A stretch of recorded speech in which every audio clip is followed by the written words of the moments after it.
음성을 내가 들으니 사랑하는 말일세. 백성이 호르산에서 출발하여 홍해 길을 따라 에돔 땅을 우회하려 하였다가 길로 말미암아 백성의 마음이 상하니라. 백성이 하나님과 모세를 향하여 원망하되 어찌하여 우리를 애굽에서 인도해내어 이 광야에서 죽게 하는가. 이곳에는 먹을 것도 없고 물도 없도다. 우리 마음이 이 하찮은 음식을 싫어하노라 하매 여호와께서 불뱀들을 백성 중에 보내어 백성을 물게 하시므로 이스라엘 백성 중에 죽은 자가 많은지라. 백성이 모세에게 이르러 말하되 우리가 여호와와 당신을 향하여 원망함으로 범죄하였사오니 여호와께 기도하여 이 뱀들을 우리에게서 떠나게 하소서. 모세가 백성을 위하여 기도하매 여호와께서 모세에게 이르시되 불뱀을 만들어 장대 위에 매달아라. 물린 자마다 그것을 보면 살리라. 모세가 놋뱀을 만들어 장대 위에 다니 뱀에게 물린 자가 놋뱀을 쳐다본즉 모두 살더라.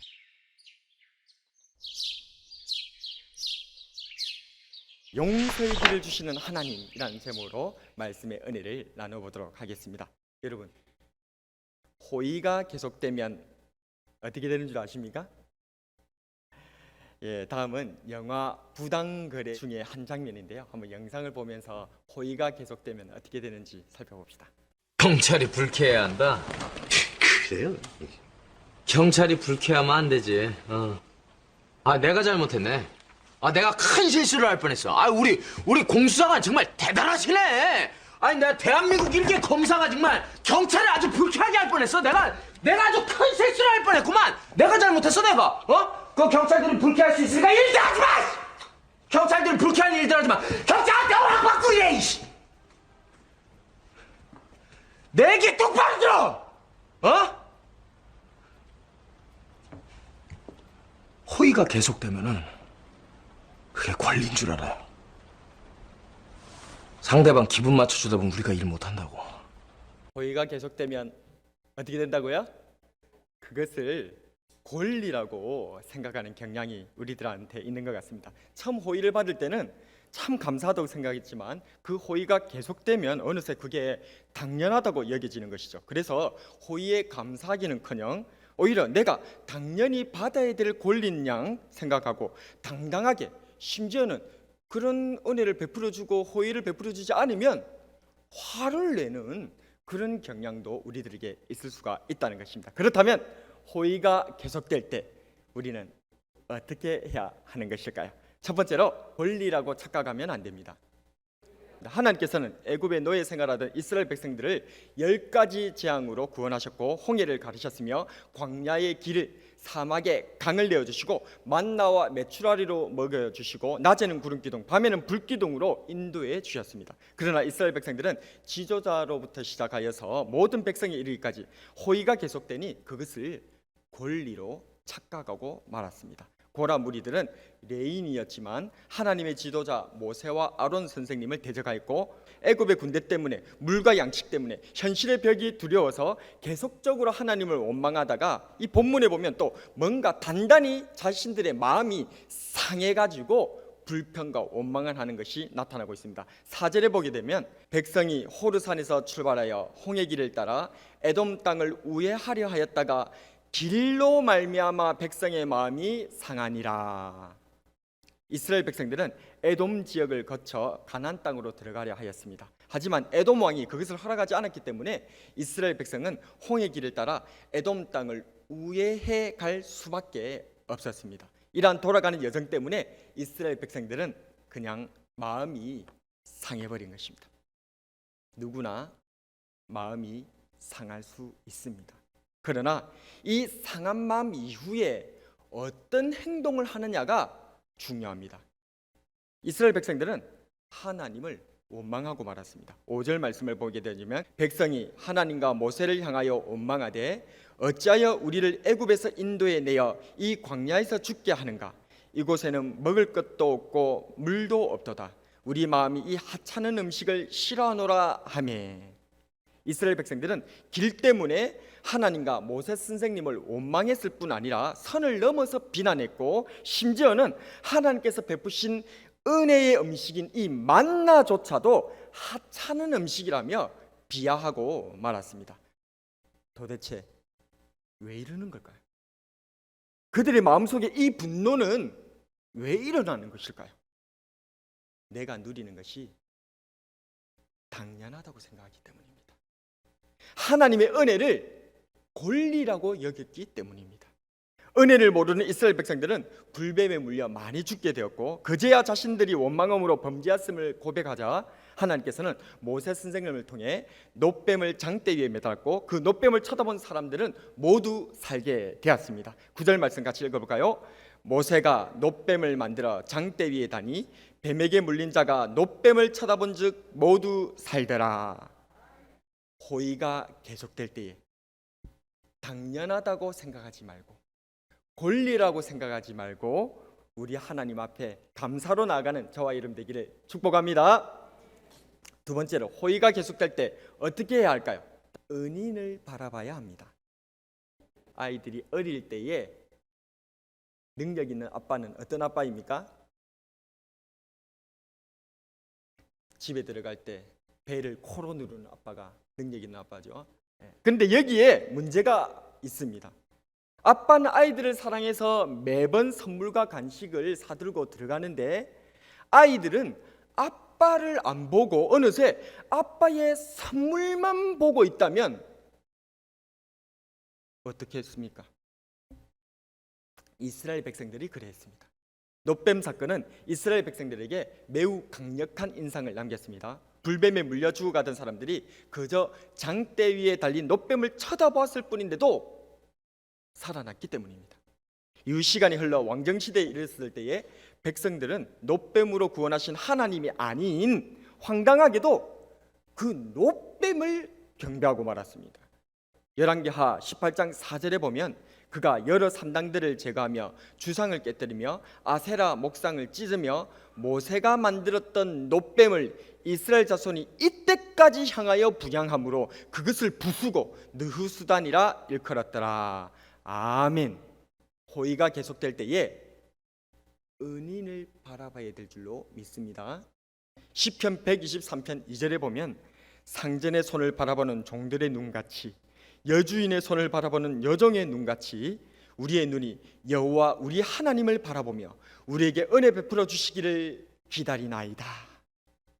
종들은 상전을 바라보고 여종은 여주인을 바라보는 것처럼 우리는 오직 우리에게 호의를 베푸시고 은혜를 베푸시는 하나님을 바라봐야 될 줄로 믿습니다. 호의가 계속될 때 어떻게 해야 할까요? 마지막으로 감사해야 합니다. 하나님께서는 우리에게 호의를 베풀어 주시는 분이십니다. 불평과 원망으로 불뱀에게 물려 죽어가던 이스라엘 백성들에게 놋뱀을 장대에 매달아 쳐다본 즉 모두 살게 해주셨고 원죄와 자범죄로 영죽었던 우리에게는 독생자 예수님을 십자가에 매달아 그를 믿는 자마다 영생을 얻게 해 주셨습니다. 요한복음 3장 14절에서 16절 모세가 광야에서 뱀을 든 것 같이 인자도 들려야 하리니 이는 그를 믿는 자마다 영생을 얻게 하려 하심이니라.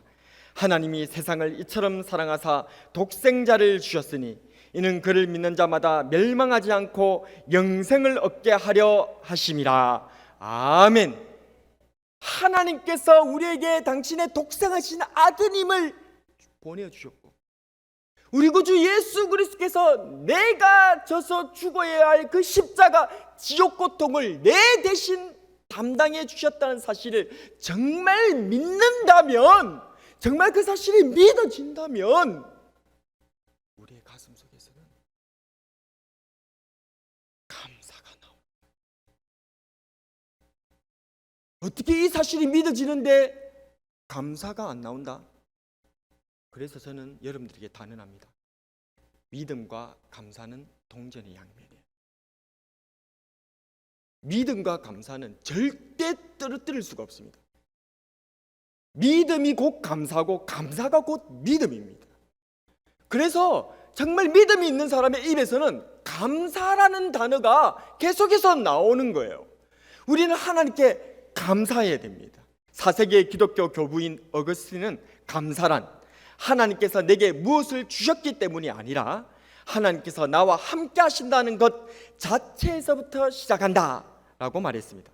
하나님께서 무엇을 주셨기 때문에 감사하는 것이 아니라 위대하신 하나님께서 나와 함께 하시는 것이야말로 감사의 따름이라는 것이죠. 개신교회를 정립한 종교개혁가 칼빈은 기독교 강요 초판에서 감사란 하나님께서 내게 빚진 것이 없으시다는 신앙 고백이다 라고 말했습니다.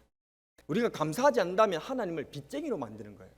내가 하나님의 채권자고 하나님의 채무자, 그래서 나한테 진 그 채무의 빚을 당연히 갚아줬을 뿐, 그러니 나는 당연히 감사하지 않는 거죠.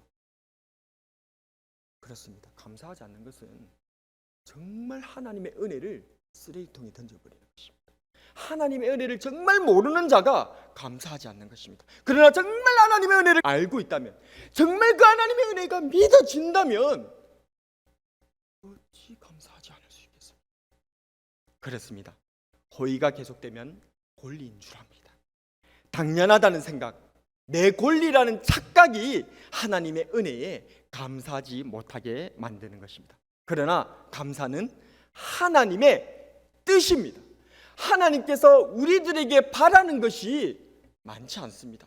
우리가 뭔가 하나님 앞에 큰 영광을 돌려드리고 우리가 뭔가 높은 고지에 올라서 저 세상 사람들이 도달하지 못하는 엄청난 위협을 달성해서 하나님께 영광을 돌려드리는 것이 아닙니다.